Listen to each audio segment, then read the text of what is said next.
Le Flash Info avec le centre de stockage de la Manche. Une vente aux enchères un peu spéciale ce jeudi à l'hôtel des ventes de Cherbourg. Le matériel de l'ancienne mais flambant neuve usine Open Hydro est mis en vente. On rappelle que cette ancienne filiale de Naval Energy a brutalement fermé au cours de l'été dernier sans avoir fourni la moindre turbine.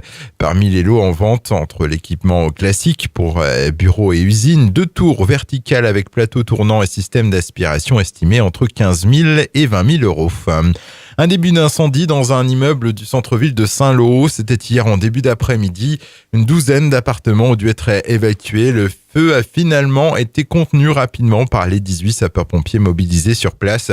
Aucune victime n'est à déplorer. En revanche, les locataires ont dû être relogés. 3 blessés légers dans une collision entre 2 véhicules. L'accident a eu lieu tôt hier matin sur la commune de Tréauville au niveau du lieu-dit La Chaussée.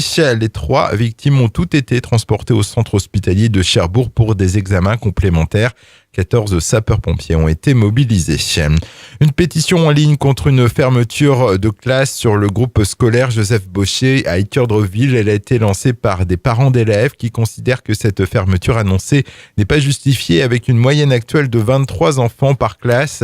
Déjà 150 signatures ont été recueillies sur cette pétition accessible depuis le groupe créé sur Facebook et nommé « Non à la fermeture de classe de l'école Joseph Bochet ». Le coup de gueule de l'entraîneur de la JS Cherbourg alors que les Mauves affrontent demain Dijon lors de la 15e journée de Pro League.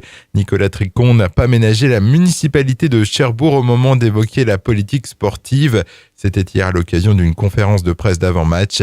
Il demande aux collectivités de soutenir plus franchement son club et souligne que la JSC est l'avant-dernier club de Pro League au niveau des aides et des subventions.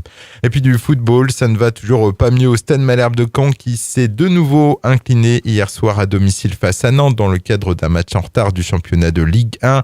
Il s'incline 1-0 sur un pénalty de Valentin Rongier, une défaite à laquelle s'est ajoutée l'affront des supporters contre la direction du club normand.